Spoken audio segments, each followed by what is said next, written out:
देशाची माणसं आम्ही फक्त मुलीचं मागतो.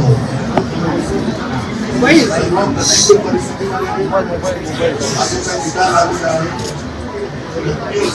अभिमानास्पद आहे. माझं स्पष्ट मत आहे आपल्यात आणि भाजपामध्ये जो फरक आहे.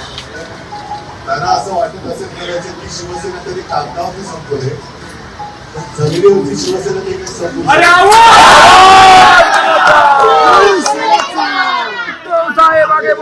हम तुम्हारे साथ. फक्त कागदावरती राहिलेलं आहे जमिनीवरती राहिलेलं नाही. आणि सर्व सहमत आपण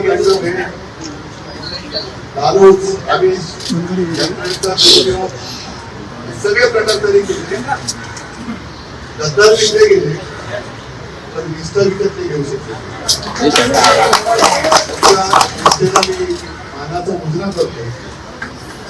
जबाबदारी आता आपली वाढलेली. मी तुम्हाला सगळ्यांची पहिल्यांदा मी दिलगिरी व्यक्त करतो कारण आजमध्ये जरा नगरसेवकांशी बोलत होतो. त्यांना सुद्धा हेच सांगितलं की आता आपल्याकडे जबाबदारी वाढलेली आहे.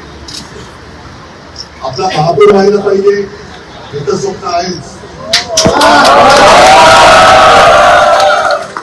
देवाच्या मनात असेल तर तेही होईल.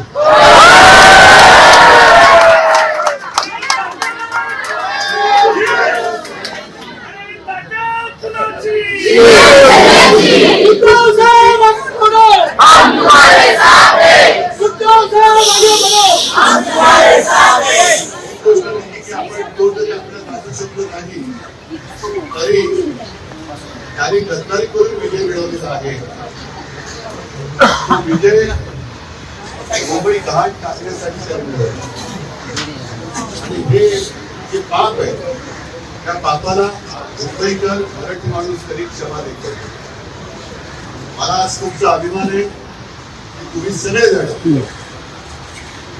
निष्ठेने लढला. अगदी अक्षरशः आम्ही सगळेजण जेव्हा फिरत होतो तेव्हा जेवणाची खाण्याची फिरण्याची कसलीही कशा त्यांनी सोयी सुविधा केल्या होत्या त्याच्या सुविधा आपण नाही देऊ शकतो. तन मन धन आपल्याकडे तन आणि मन आहे आणि त्यांच्याकडे फक्त धन आहे. आणि आपल्याकडे जी काही शक्ती आहे त्या शक्तीच्या जोरावर आपण त्याला भाग पोचलेला आहे.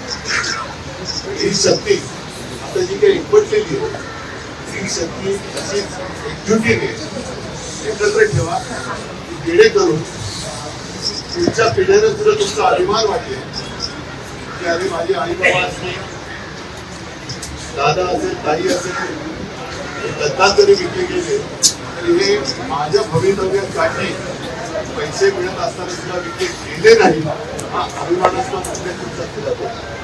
यश पूर्णपणे मी तुमच्या चरणी नतमस्तक होऊन तुम्हाला देत आहे. असेच सोबत राहा. लढाई संपलेली नाही लढाई सुरू झालेली आहे. तुमची जी काही जिद्द आहे आणि जिद्द कोणी विकत घेऊ शकत नाही त्या जिद्दीच्या जोरावर आपण परत जिंकू. मला तर त्याची काही चिंता वाटत नाही. सगळ्यांना मी परत धन्यवाद देतो. असेच एकत्र राहा मजबूतीने राहा. धन्यवाद. जय श्री